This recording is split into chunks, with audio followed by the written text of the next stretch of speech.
Welcome to the committee, Secretary Sebelius, to the Ways and Means room. I think this is a place we'll meet often, and as much as I respect this room and what happens within its walls, I think we'd both readily admit that the Leelanau Peninsula, an area I represent, I know your families come to know, is a much nicer meeting place. But I know your time is short, so I'll get straight to the point. I've read your testimony and agree with much of it, and so I ask whether we will focus on developing a plan that features policies we can agree on, lowering costs for families, businesses, and the American taxpayer, ensuring no family is bankrupted by their medical costs, choice of doctors, being able to keep your current coverage, among others, or will we focus on what divides us? And I think if it's the former, I think we can find a path to bipartisan health reform. If it's the latter, we may not be as successful. So I'm hoping for success in that regard.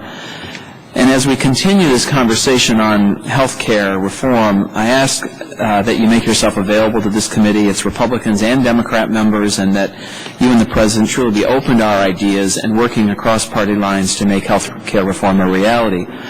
And since your time with us is short, I just want to make sure members have as much time as possible to ask questions and discuss with you, and I yield back the balance of my time. Thank you, Mr. Chairman. Many have suggested limiting the amount of health insurance that can be excluded from an employee's taxable income as a way to lower the cost of health care, help finance reform, particularly to those at lower income levels for individuals and families. And I'd like to hear your views on the idea of capping or repealing the tax exclusion for employer-sponsored care to help address inequities in the health care system. And then secondly, is there any timetable for the administration to release a specific legislative proposal on health care to the Congress? And if there is, could you shed some light on that? Thank you.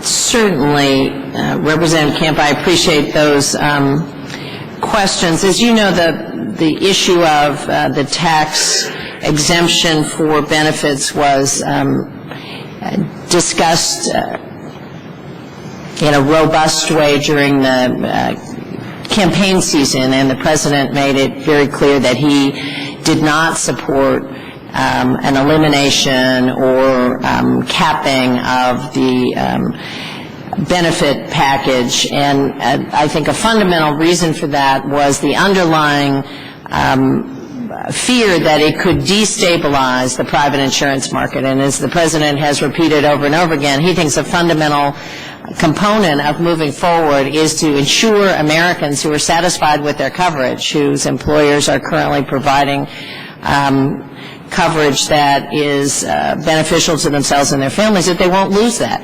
And with almost 180 million Americans in the private market, eliminating the tax write-off, which was a component of encouraging employers to offer coverage in the first place, has a huge potential of destabilizing the private market and leaving more Americans uninsured. Having said that, I do know that the President understands that conversation is underway here in Congress, but it is not part of his proposal that he made during the course of the campaign, but he is willing to look at all serious discussions coming forward. President Obama has made a commitment that he believes health reform has to engage the Congress in a meaningful way.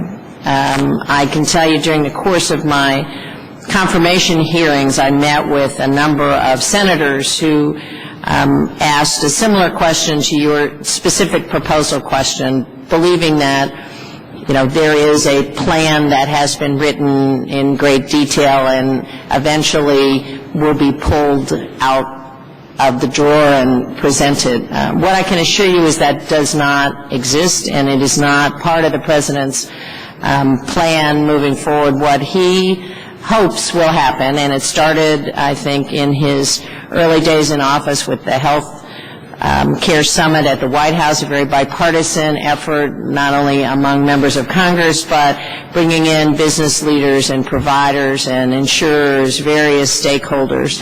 And we'll continue through this process where the Senate committees are very much engaged. The three primary House committees are clearly very engaged in this dialogue, and his charge to me as the new secretary is to work closely with committees as proposals are being developed around the principles, frankly, that you primarily outlined in your opening statement.